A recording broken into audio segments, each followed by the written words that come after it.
ನಮಸ್ಕಾರ ವೀಕ್ಷಕರೇ. ನಮಸ್ಕಾರ ರಾಜೀವ್ ಅವರೇ. ನಮಸ್ತೆ ಸರ್. ಸೊ ನೀವು ಹೇಳಿದ್ರಿ ಸೂರ್ಯನ ಬಿಸಿಲು ತಾಪಮಾನ ಹೆಚ್ಚಾಗುತ್ತೆ ಅಂತ. ಸೇಮ್ ಹಾಗೇನೆ ಆಗ್ತಾ ಇದೆ. ವಾತಾವರಣ ತುಂಬ ಹೀಟು ಕ್ರಿಯೇಟ್ ಆಗ್ತಾ ಇದೆ. ಮತ್ತು ಕೆಲವೊಂದಷ್ಟು ಋಷಿಮುನಿಗಳ ಕಡೆಯಿಂದ ನಿಮ್ಗೊಂದಷ್ಟು ಸಂದೇಶ ಸಿಕ್ಕಿದೆ ಅಂತೇಳಿ ಹೇಳಿದ್ರಿ. ಅದಕ್ಕೋಸ್ಕರ ನಾನು ನಮ್ಮ ವೀಕ್ಷಕರ ಮುಂದೆ ಇದ್ರ ಬಗ್ಗೆ ಮಾತಾಡ್ಸೋಣ ನಿಮ್ಮನ್ನು ಅಂತ ಮಾತಾಡಿಸ್ತಾ ಇದ್ದೀನಿ. ಏನೆಲ್ಲ ಒಂದಷ್ಟು ವಿಚಾರ ನಿಮಗೆ ಸಿಕ್ಕಿದೆ ತಿಳಿಸಿ. ಹಂಗೆ ಒಂದು ಶ್ಲೋಕ ಸರ್. ನಮಸ್ತೆ ಅಸ್ತು ಭಗವಾನ್ ವಿಶ್ವೇಶ್ವರಾಯ ಮಹಾದೇವಾಯ ತ್ರಯಂಬಕಾಯ ತ್ರಿಪುರಾಂತಕಾಯ ತ್ರಿಕಾಲಾಗ್ನಿಕಾಲಾಯ ಕಾಲಾಗ್ನಿರುದ್ರಾಯ ನೀಲಕಂಠಾಯ ಮೃತ್ಯುಂಜಯಾಯ ಸರ್ವೇಶ್ವರಾಯ ಸದಾಶಿವಾಯ ಶ್ರೀಮನ್ ಮಹಾದೇವಾಯ ನಮಃ. ಹಂಗೆ ಸರ್, ಇವಾಗ ನಮ್ಮ ನರಸಿಂಹಸ್ವಾಮಿ ಇದ್ದಾರಲ್ವಾ, ಅವರು ಏನ್ ಮಾಡ್ತಾರೆ, ಧ್ಯಾನ ಮಾಡುವಾಗ ಅವರು ಒಂದು ಆಗ್ನೇಯ ದಿಕ್ಕಿಂದ ವಾಯು ದಿಕ್ಕಿಗೆ ಬರ್ತಾರೆ. ಬಂದಾಗ ಬಂದು ಕೂತ್ಕೊಂಡು ರಿಟರ್ನ್ ಯಾರಿಗೂ ವೆಯ್ಟ್ ಮಾಡೋ ತರ ಕೂತಿರ್ತಾರೆ. ನಾನು ನೋಡ್ತಾ ಇರ್ತೀನಿ.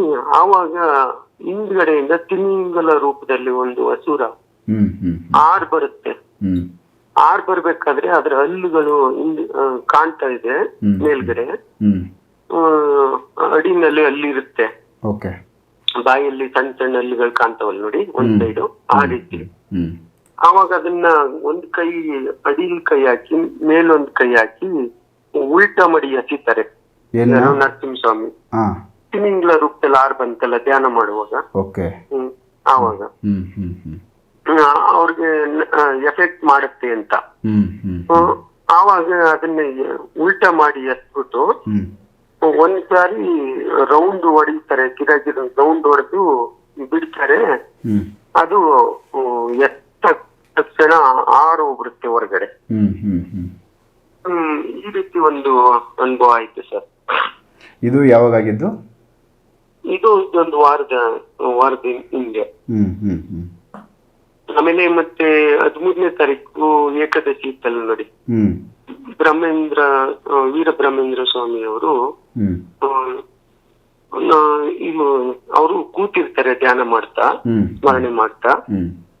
ಆವಾಗ ಒಂದು ಏನ್ ಮಾಡುತ್ತೆ, ಸಿಂಹ ತರ ವೇಷ ಹಾಕೊಂಡು ಅಸುರ ಅವ್ರನ್ನೇ ಅಟ್ಯಾಕ್ ಮಾಡಕ್ ಬರುತ್ತೆ. ಯಾಕೆಂದ್ರೆ ಭೂಮಿಗಳ ಬಗ್ಗೆ ಕೆಲಸ ಮಾಡ್ತಾ ಇದಾರಲ್ವಾ ಧರ್ಮ ಸಂಸ್ಥಾಪನೆಗೋಸ್ಕರ. ಆವಾಗ ಅವರು ಧ್ಯಾನ ವ್ಯವಸ್ಥೆಯಲ್ಲಿ ಇದ್ದಾಗ ಬರುತ್ತೆ. ಅದ್ ಬಂದ ತಕ್ಷಣ ಗೊತ್ತಾಗ್ಬಿಡುತ್ತೆ ಅದಕ್ಕೆ ಇವರು ವೀರಬ್ರಹ್ಮೇಂದ್ರ ಸ್ವಾಮಿ ನಾನು ಸಿಕ್ಕಾಕೊಂಡೆ ಅಂತ. ಆವಾಗ ಅದನ್ನ ಹಿಡಿದದ ಏನ್ ಮಾಡ್ತಾರೆ, ನಾವು ಬಟ್ಟೆ ವಾಶ್ ಮಾಡಕ್ಕೆ ಒಗಿತೀವಲ್ಲ ನೋಡಿ, ಆ ತರ 2 ಸಾರಿ ಬಡಿತಾರೆ. ಬಡಿದ ತಕ್ಷಣ ಅದು ಧೂಳಿನ ಕಣ ಆಗಿ ಮಾಯ ಆಗ್ಬಿಡ್ತಿದೆ. ಈ ತರ ಭೂಮಿನಲ್ಲಿ ವೀರಬ್ರಹ್ಮೇಂದ್ರ ಸ್ವಾಮಿ ಅದು ಒಂದು ಕೆಲಸ ಮಾಡೋದನ್ನ ತೋರಿಸಿದ್ದಾರೆ ಸರ್, ನಾನ್ ನೋಡಿದೀನಿ.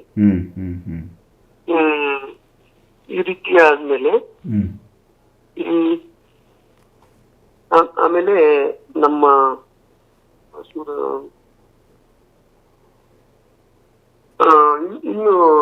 ಇನ್ನೊಬ್ಬ ಅಸುರ ಏನ್ ಮಾಡ್ತಾರೆ, ಋಷಿಗಳಲ್ಲಿ ಒಬ್ರು ಅಸುರತ್ವ ಋಷಿ ಇದ್ದಾರೆ, ಅಸುರರಿಗೆ ಸಹಾಯ ಮಾಡೋ ಅಂತ ಋಷಿ.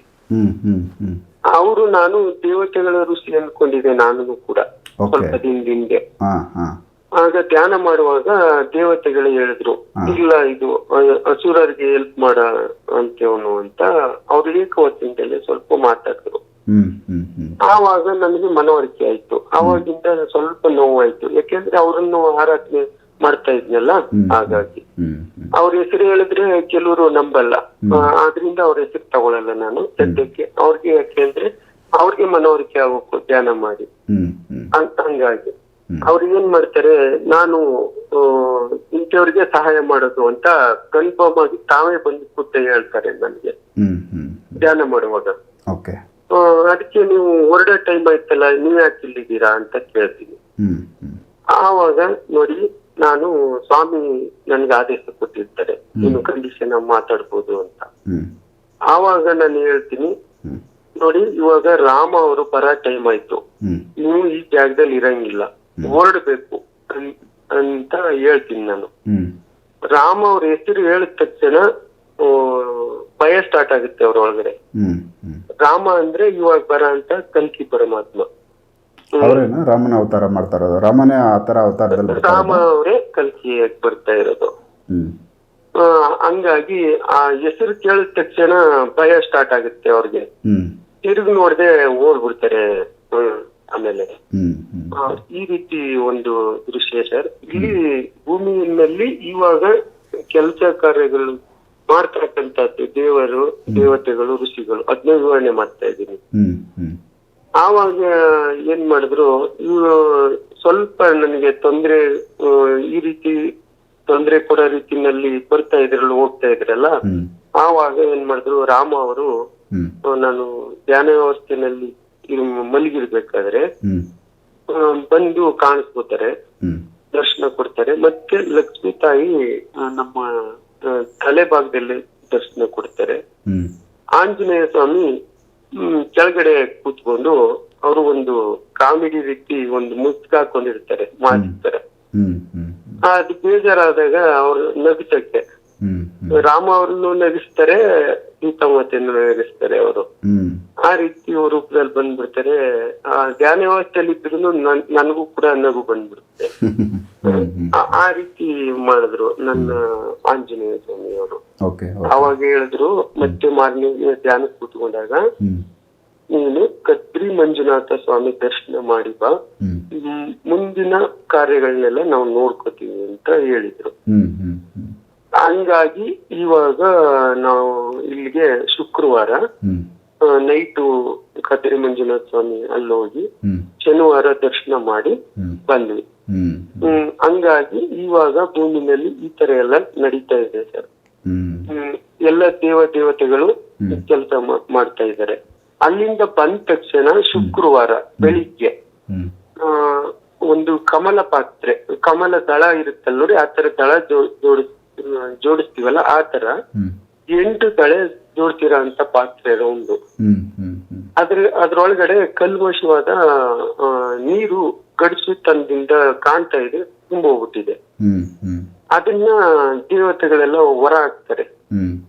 ಹೊರೆ ಹಾಕಿ ಭಕ್ತರಲ್ಲ ಪೂರ್ತಿ ಹೋಗಿದೆ ಅಂತ ನೋಡಿದ್ರೆ ತೀರ್ಥ ರೂಪದ್ದು ಒಳ್ಳೆ ಪ್ಯೂರ್ ಆದ ವೈಟ್ ನೀರು ಆ ಅಕ್ಷಯ ಪಾತ್ರೆ ಒಳಗಡೆ ಎಲ್ಲ ತುಂಬಿ ಮತ್ತೆ ಇನ್ನೊಂದ್ ಪಾತ್ರೆಗೆ ಹೋಗುತ್ತೆ, ಅಲ್ಲಿ ತುಂಬಿ ಇನ್ನೊಂದ್ ಪಾತ್ರೆಗೆ ಹೋಗುತ್ತೆ. ಆ ರೀತಿ 5 ಪಾತ್ರೆ ತೋರಿಸಿದ್ರು. ಅದು ಪಂಚ ಲೋಹಗಳಿಂದ ಮಾಡಿರ್ತಕ್ಕಂಥ ಪಾತ್ರೆ. ಈ ಪಾತ್ರೆಗಳು ಎಲ್ಲ ತುಂಬಿ ತುಂಬಿ ಹೋಗುತ್ತೆ. ಅಂದ್ರೆ ಈಗಿದ್ದ ಕಲ್ಮಶ ಎಲ್ಲ ಹೊರಗಡೆ ಹಾಕಿ ತೀರ್ಥ ರೂಪದಂತಹ ನೀರು ಗಂಗಾ ಮಾತೆ ಹರಿತಾರೆ ಇನ್ನು ಮುಂದೆ. ಇವಾಗ ಏನಾಗಿದೆ ಅಂದ್ರೆ ಒಂದು ನಿಬಿಡವಾದ ಸ್ಥಳ ಇದೆ ಕೇರಳದಲ್ಲಿ. ಅದು ಸದ್ಯಕ್ಕೆ ಹೇಳಬೇಡಿ ಆ ಹೆಸರು. ಆ ಸ್ಥಳದಲ್ಲಿ ಒಳಗೆ ದೇವರು, ದೇವತೆಗಳು ಮತ್ತೆ ಸತ್ಯಯುಗದಲ್ಲಿ ಉಳಿತಕ್ಕಂತ ಜನರು ಏನು ಯಾವ್ದ್ರಿಂದ ಜೀವನ ಮಾಡ್ಬೇಕು, ಯಾವ್ದ್ರಿಂದ ನಾವು ಚಲಾವಣೆ ಮುಖಾಂತರ ನಾವು ವ್ಯವಹಾರ ಮಾಡ್ಬೇಕು, ಅದೆಲ್ಲ ಒಂದು ಸ್ಥಳದಲ್ಲಿದೆ. ಅದನ್ನೆಲ್ಲ ಇವಾಗ ನೀಟಾಗಿ ಅದೇ ತೀರ್ಥ ರೂಪದ ನೀರಲ್ಲಿ ದೇವತೆಗಳೆಲ್ಲ ಅದನ್ನ ವಾಶ್ ಮಾಡಿ ತೊಳೆದು ಅದನ್ನ ಸ್ವಚ್ಛಗೊಳಿಸ್ತಾ ಇದ್ದಾರೆ. ಆ ದೃಶ್ಯ ತೋರಿಸಿದ್ದಾರೆ ಸರ್. ಈ ರೀತಿ ನಿನ್ನೆ ತೋರಿಸಿದ್ದು, ಅಲ್ಲಿಂದ ಬಂದ ಮೇಲೆ ಈ ರೀತಿ ತೋರಿಸಿದ್ದಾರೆ. ಹಂಗಾಗಿ ಸತ್ಯಯುಗದ ಕೆಲಸ ದೇವತೆಗಳು, ಋಷಿಗಳು ಎಲ್ರು ಇವಾಗ ತುಂಬಾ ಜಲ್ದಿ ಬೇಗ ಕಾರ್ಯರೂಪಕ್ಕೆ ತರಕ್ ಮಾಡ್ತಾ ಇದ್ದಾರೆ. ಅಸುರರನ್ನೆಲ್ಲ ಓಡಿಸ್ತಾ ಇದ್ದಾರೆ. ಯಾಕೆಂದ್ರೆ ಅವರು ಮಾನವ ರೂಪದಲ್ಲಿ ಇರ್ತಾರೆ, ಆದ್ರೆ ತಕ್ಷಣ ಅವ್ರಿಗೆ ಹತ್ರ ಬಂದಾಗ್ಲೇ ಗೊತ್ತಾಗೋದು ಅಸುರರಿಗೆ, ಇವ್ರು ಇಂತಿಯವರು ಅಂತ, ಸಿಗಾಕೊಂಡೆ ಅಂತ. ಆ ರೂಪದಲ್ಲಿ ಅವ್ರು ಸಿಕ್ಕಾಕೊಂಡಾಗ ಅವ್ರನ್ನ ಸಂಹಾರ ಮಾಡಾಕ್ತಾರೆ. ಜನರಿಗೆ ಬರತಕ್ಕಂತ ಕಷ್ಟಗಳು ದೂರ ಆಗ್ತಾ ಹೋಗ್ತವೆ. ಅದಕ್ಕೇನೆ ನಾವು ಇನ್ಮೇಲೆ ಧ್ಯಾನ ಧರ್ಮವಾಗಿ ನಡ್ಕೋಬೇಕು, ಧ್ಯಾನ ಮಾಡ್ಬೇಕು. ನಮ್ಮಲ್ಲಿರೋ ಒಂದು ಕಲ್ಮಶ ಗುಣಗಳು ಇದ್ರೆ ಅದನ್ನ ನಾವು ದೂರ ಮಾಡ್ಕೋಬೇಕು. ನಾವು ಮಾನವ ಏನು ಇಲ್ಲಿ ಬದುಕೋಕೆ ಏನೇನ್ ಬೇಕು ಅದನ್ನ ಮಾತ್ರ ರೂಢಿಸ್ಕೊಂಡು ಅದನ್ನ ನಾವು ಮುಂದಿನ ಜೀವನನ ಸುಗಮವಾಗಿ ದೇವರ ಸ್ಮರಣೆಯಲ್ಲಿ ಜೀವನ ತಗೊಂಡು ಹೋಗ್ಬೇಕು. ಆ ರೀತಿ ಕಾಲ ಬರ್ತಾ ಇದೆ ಸರ್. ಹಂಗಾಗಿ ಈ ವಿಡಿಯೋನ ಮಾಡೋಣ ಅಂತ ಹೇಳಿದೆ ನಿಮ್ಗೆ. ಓಕೆ, ಇದಾಯ್ತು. ಈಗ ಮೇನ್ ಈಗ ಯುದ್ಧ ನಡೀತಾ ಇದೆಯಲ್ವಾ? ಹೌದು. ಈಗ ಆಲ್ರೆಡಿ ಏನು ಮಾಡಿದ್ದಾರೆ, ನಮ್ಮ ಇಂಡಿಯಾದ್ದು ಒಂದು ಸ್ವಲ್ಪ ಹಡಗುಗಳ ಮೇಲೆ ಫೈರ್ ಮಾಡಿದ್ದಾರೆ ಅಂತೇಳಿ ನ್ಯೂಸ್ ಬರ್ತಾ ಇದೆ. ಅಂದರೆ ಈಗ ಇದು ಸ್ವಲ್ಪ ಸಮಾಧಾನವಾಗಿ ನಮ್ಮ ಇಂಡಿಯಾಕ್ಕೆ ಸಂಬಂಧಪಟ್ಟಂತೆ ಮತ್ತು ಬೇರೆ ಬೇರೆ ದೇಶದ ಹಡಗುಗಳನ್ನ ಕೂಡ ಬಿಟ್ಟಿದ್ರು ಹೊರಗಡೆ ಹೋಗೋದಕ್ಕೆ. ಮತ್ತು ಈಗ ಅಲ್ಲಿ ಅವುಗಳನ್ನ ಮತ್ತೆ ಅಡ್ಡ ಹಾಕಿದ್ದಾರೆ, ತೊಂದರೆಗಳಾಗ್ತಾ ಇದೆ. ಸೊ ಇದು ಮತ್ತು ಅಲ್ಲಿ ಏನಕ್ಕೋಸ್ಕರ ಈ ಥರ ಕುತಂತ್ರದ ಥರ ನಡೀತಾ ಇದೆ, ಮತ್ತು ಹೇಳಿದ್ದೊಂದು ಮತ್ತು ಮಾಡ್ತಾ ಇರೋದೊಂದು, ಮತ್ತು ಇದು ಏನಾಗ್ಬೋದು ಯುದ್ಧ? ಯುದ್ಧ ನಿಲ್ಲಲ್ಲ ಸರ್, ಭಾರತನೂ ಬಿಡಲ್ಲ. ಹೇಳಿದೀವಲ್ಲ, ಭಾರತ ಪಾಕಿಸ್ತಾನ, ಭಾರತ ಚೈನಾ 2 ಯುದ್ಧಗಳು ಆಯ್ತವೆ ಮುಂದೆ. ಇಲ್ಲೂ ಒಳಗಡೆನು ಯುದ್ಧ ಸ್ಟಾರ್ಟ್ ಆಗುತ್ತೆ. ಅಸುರರನ್ನೆಲ್ಲ ಸಂಹಾರ ಮಾಡ್ತಾರೆ ದೇವತೆಗಳೆಲ್ಲ. ಮಾನವ ರೂಪದಲ್ಲಿ ಇದ್ದಾರಲ್ಲ, ಸೂಕ್ಷ್ಮ ಶರೀರದಲ್ಲೇ ಪೆಟ್ಟು ಕೊಡ್ತಾರೆ. ಹಂಗಾಗಿ ಭಾರತದಲ್ಲಿ ಸ್ವಲ್ಪ ಭೂಮಿ, ಸತ್ಯಕ್ಕೆ ಸ್ವಲ್ಪ ಭೂಮಿನೇ ಉಳಿಯೋದು. ಈಗ ಉತ್ತರ ಭಾರತ, ದಕ್ಷಿಣ ಭಾರತ ಕೆಲವು ಭಾಗಗಳು ಹೋಗ್ಬಿಡ್ತವೆ. ಮೊದ್ಲೆಲ್ಲ ಹೇಳ್ಕೊ ಬಂದಿದ್ದೇವಲ್ಲ, ಅದೇ ರೀತಿ ಇವರು ಯುದ್ಧ ಮಾಡಿ ಎಲ್ಲ ವಾತಾವರಣ ಎಲ್ಲ ಹಾಳು ಮಾಡಿರ್ತಾರಲ್ಲ, ಅದನ್ನ ಕಳೆಯ ಮುಖಾಂತರ, ಅಗ್ನಿ, ಅದೇ ಬಿಸಿಲು ಮುಖಾಂತರ, ಅಗ್ನಿ ಮುಖಾಂತರ ಎಲ್ಲರನ್ನು ಅಸುರರನ್ನೆಲ್ಲ ಸಂಹಾರ ಮಾಡ್ತಾ ಬರ್ತಾರೆ. ಒಳ್ಳೆ ಗುಣಗಳನ್ನ ಯಾರು ಅಳವಡಿಸ್ಕೊಡ್ತಾರೆ ಅವ್ರಿಗೆ ಆದ್ಯತೆ ಕೊಡ್ತಾರೆ ಉಳ್ಕೊಳಕ್ಕೆ. ಇಷ್ಟೊತ್ತಿಗೆ ಆಗ್ಬೇಕಿತ್ತು, ಸಮಯ ಮೀರಿದೆ, ಆದ್ರೂ ಯಾಕೆ ಟೈಮ್ ಕೊಟ್ಟಿದ್ದಾರೆ ಅಂದ್ರೆ, ಇಲ್ಲಿ ಕಲಿಯುಗದಲ್ಲಿ ಜನಗಳು ಸ್ವಲ್ಪ ಅವರು ಪರಿವರ್ತನೆ ಆಗಕ್ಕೆ ಟೈಮ್ ಬೇಕು, ಸಾಲ್ತಾ ಇಲ್ಲ ಅವ್ರಿಗೆ. ಅದರಿಂದ ಸ್ವಲ್ಪ ತಿಳ್ಕೊಂಡು ಸನಾತನ ಧರ್ಮದಲ್ಲಿ ಒಬ್ಬರಿಂದ ಒಬ್ಬರಿಗೆ ಧ್ಯಾನದಲ್ಲಿ ಏನ್ ಅನುಭವ ಆಗುತ್ತೆ ಅದನ್ನ ಒಬ್ಬರಿಂದ ಒಬ್ಬರಿಗೆ ಹೇಳಿ ಒಂದೊಂದು ಸಂಘಟನೆಗಳನ್ನ ಮಾಡ್ಕೊಂಡು ಅವರು ಅದರಲ್ಲಿ ಅನುಭವ ಪಡ್ಕೊಂಡು ಅದನ್ನ ಪಾಲನೆ ಮಾಡ್ತಾ ಹೋಗಿ ಅಲ್ಲಿ ಅದನ್ನೆಲ್ಲ ಅಳವಡಿಸ್ಕೊಂಡವ್ರನ್ನೆಲ್ಲ ಉಳಿಸ್ಕೋಬೇಕು. ಅವರು ಭೂಮಿ ಪ್ರಪಂಚ ನಡಿಬೇಕಲ್ಲ, ಭೂತಾಯಿ ಗಡಿಲಲ್ಲಿ ಜನ ಅಂತ ಬೇಕಲ್ವಾ, ಪಕ್ಷಿ ಪ್ರಾಣಿಯಿಂದ ಹಿಡಿದು ಮಾನವ ಇರ್ಬೇಕು. ಅದಕ್ಕೇನೆ ಇವಾಗ ಕೇರಳ ಅನ್ನೋ ಸ್ಥಳದಲ್ಲಿ ಅದೊಂದು ಗುರುವಾರ ಸ್ಥಳ, ಅಲ್ಲಿ ಎಲ್ಲಾನು ನಮಗೋಸ್ಕರ ಎಲ್ಲ ಸ್ವಚ್ಛಗೊಳಿಸಿ ನಿನ್ನೆಯಿಂದ ಕೆಲಸ ಕಾರ್ಯ ಸ್ಟಾರ್ಟ್ ಮಾಡಿದ್ದಾರೆ. ದೇವತೆಗಳೆಲ್ಲ ಸೂಕ್ಷ್ಮ ಶರೀರದಲ್ಲಿ ಹೋಗಿ ಅದನ್ನೆಲ್ಲ ಕ್ಲೀನ್ ಮಾಡಿ ಏನೇನ್ ಬೇಕು ಶಕ್ತಿ ಯೋಗಕ್ಕೆ ಅದನ್ನೆಲ್ಲ ಪ್ರಿಪೇರ್ ಮಾಡ್ತಾ ಇದ್ದಾರೆ. ಓಕೆ.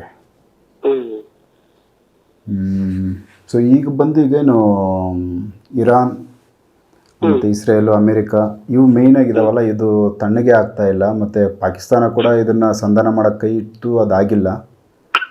ಇದು ನಡೀತದೆ ಅಂತ ಹೇಳ್ತೀರಾ, ಬಟ್ ಇದು ಸ್ಟಾಪ್ ಆಗ್ತಾ ಇದೆ, ಮತ್ತೆ ಯಾಕೋ ಸಣ್ಣ ಪುಟ್ಟ ಮತ್ತೆ ಶುರು ಆಗ್ತಾ ಇದೆ, ಹಿಂಗೆ ನಡೀತಾ ಇರೋದು? ಸ್ಟಾಪ್ ಆಗಲ್ಲ ಸರ್, ಸುಮ್ಮನೆ ನಮ್ಗೆ ಅನಿಸುತ್ತೆ ಅಷ್ಟೇ. ದ್ವೇಷ ಅನ್ನೋದು ಇಟ್ಟೇ ಇದೆಯಲ್ಲ ಒಳಗಡೆ.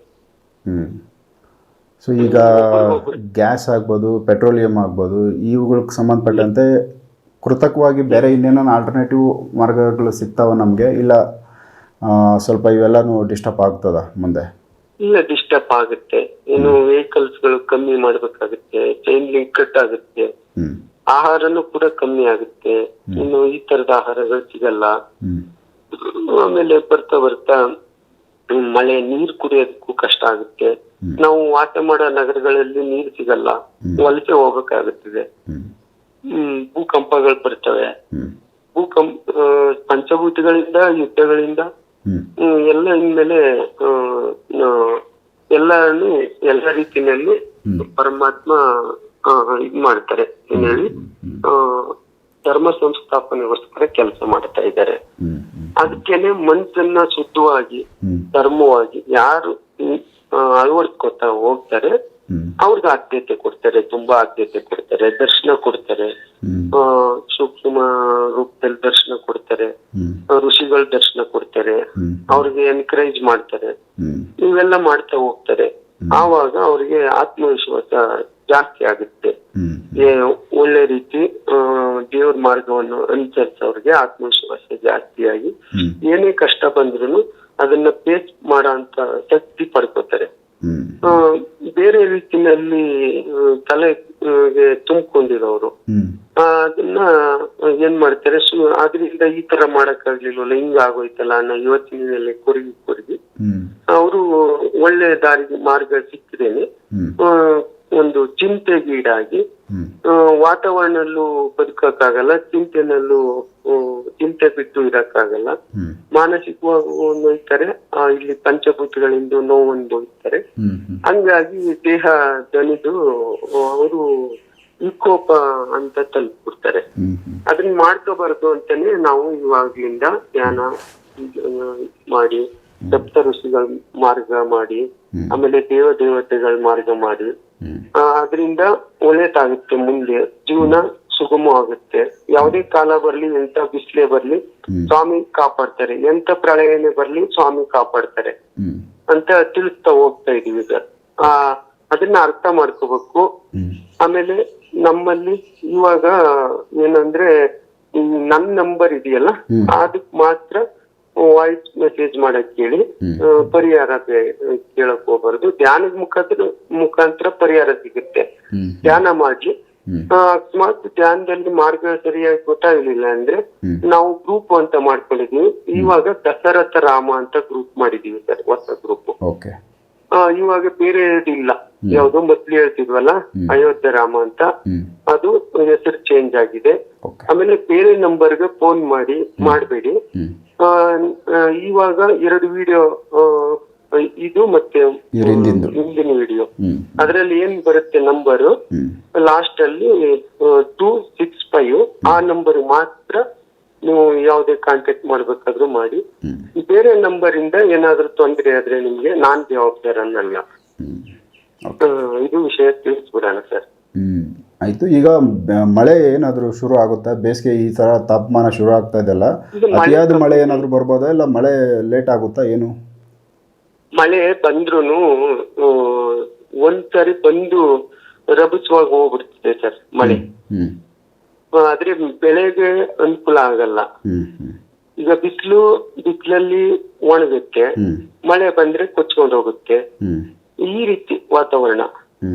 ಇನ್ನು ಮಳೆ ಬೇಸಾಯಕ್ಕೋಸ್ಕರ ನಾವು ಮಳೆ ಕಾದು ಬೇಸಾಯ ಮಾಡ್ತೀವಲ್ಲ, ಆ ರೀತಿ ಕಮ್ಮಿ. ಇನ್ನು ವ್ಯವಸಾಯದಲ್ಲಿ ಅಭಿವೃದ್ಧಿ ಆಗೋದು ಕಮ್ಮಿ. ಮಳೆ ನಂಬ್ಕೊಂಡು ಬೆಳೆಗಳಿಟ್ರೆ ಬೆಳೆಗಳು ಸ್ವಲ್ಪ ನಷ್ಟ ಆಗುತ್ತೆ ಅಂತ ಹೇಳ್ತೀರಾ? ಹೌದು ಹೌದು,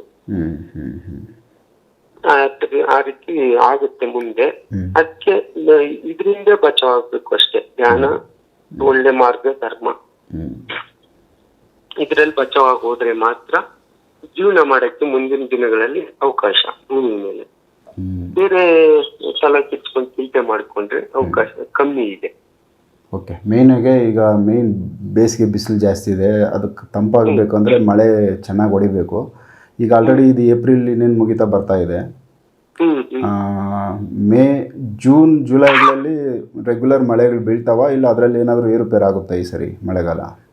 ಮಳೆ ಏರ್ಪೇರ್ ಆಗುತ್ತೆ ಸರ್. ಅಷ್ಟು ಅನ್ಕೊಂಡಷ್ಟು ಮಳೆ ಬರೋದಿಲ್ಲ ಅಂತೆಲ್ಲ ಬರುತ್ತೆ, ಬಂದ್ರೂ ವ್ಯವಸಾಯಕ್ಕೆ ಯೋಗ್ಯ ಅಲ್ಲ. ಸೊ ಈ ತರ ಸೂಚನೆ ಇಳುವರಿ ಬರಲ್ಲ. ಅಕಾಲ ಮಳೆ, ಅಕಾಲ ಬಿಸಿಲು, ಅಕಾಲ ಚಳಿ, ಈ ರೀತಿ ಆಗುತ್ತೆ. ಸೊ ಸ್ವಲ್ಪ ನಮ್ಗೆ ಕಷ್ಟ ಆಗುತ್ತೆ. ಹೌದು. ಓಕೆ. ಒಂದಷ್ಟು ನಿಮ್ಮ ಗಮನದಲ್ಲಿರೋ ವಿಚಾರ ತಿಳಿಸಿದ್ರೆ, ಮೇಯ್ನಾಗಿ ಋಷಿಮುನಿಗಳು ನಿಮಗೆ ಕೇರಳದಲ್ಲಿ ಒಂದು ನಿಗೂಢವಾದ ಸ್ಥಳದಲ್ಲಿ ಒಂದೇನೋ ನಡೀತಾ ಇದೆ, ಒಂದೇನೋ ಒಂದು ತಯಾರಿ ಮಾಡ್ತಾವ್ರೆ ಅಂತ ಹೇಳ್ತಾ ಇದ್ದೀರಾ? ಹೌದು. ಸೊ ಅದು ಇಂಪಾರ್ಟೆಂಟ್ ಐತೆ. ಅದ್ರ ಮುಖಾಂತರ ಅಲ್ಲಿ ಉಳ್ಕೊಂಡು ಅಲ್ಲಿಂದ ಬೇರೆ ಏನಾದ್ರು ಸಂಹಾರ ಮಾಡ್ತಾ ಇದ್ದಾರೆ. ದೇವತೆಗಳು, ಋಷಿಗಳು ಅಲ್ಲೂ ಕೆಲಸ ಮಾಡ್ತಾ ಇದ್ದಾರೆ. ಸತ್ಯಯುಗಕ್ಕೆ ಸಿದ್ಧತೆ ಮಾಡ್ತಾ ಇದ್ದಾರೆ ಗ್ರೌಂಡಿಂಗ್ ಅಲ್ಲಿ. ಓಕೆ, ನಡೀಲಿ. ಮತ್ತೇನಾದರೂ ಇಂಪಾರ್ಟೆಂಟ್ ವಿಚಾರ ಇತ್ತು ಅಂದರೆ ತಿಳಿಸಿ, ನಮ್ಮ ವೀಕ್ಷಕರ ಗಮನಕ್ಕೆ ನಾನು ತೊಗೊಂಬರ್ತೀನಿ. ಆಯ್ತು ಸರ್, ತಿಳಿಸ್ತಾ ಹೋಗ್ತೀನಿ. ಓಕೆ. ನಮಸ್ತೆ. ನಮಸ್ಕಾರ. ನಮಸ್ತೆ. ಶಿವಾರ್ಪಣೆ. ಸೊ ಇದಿಷ್ಟು ರಾಜು ಅವರು ಧ್ಯಾನದಲ್ಲಿ ಅವ್ರಿಗೆ ಸಿಕ್ಕಿರೋ ಒಂದಷ್ಟು ಆನ್ಸರ್ಗಳು, ಕೆಲವೊಂದಷ್ಟು ದೃಶ್ಯಗಳು, ಕೆಲವೊಂದಷ್ಟು ವಿಚಾರಗಳಿಗೆ ಸಂಬಂಧಪಟ್ಟಂತೆ ಮಾತಾಡೋರೆ. ಸೊ ನೆಕ್ಸ್ಟ್ ಇನ್ನು ಬೇರೆ ವಿಚಾರಗಳು ಅವ್ರ ಗಮನಕ್ಕೆ ಬಂದರೆ ನಾನು ವಿಡಿಯೋಗಳು ಮಾಡ್ತಾ ಹೋಗ್ತೀನಿ. ಎಪಿಸೋಡ್ ನೋಡ್ತಾ ಹೋಗಿ. ನಮಸ್ಕಾರ.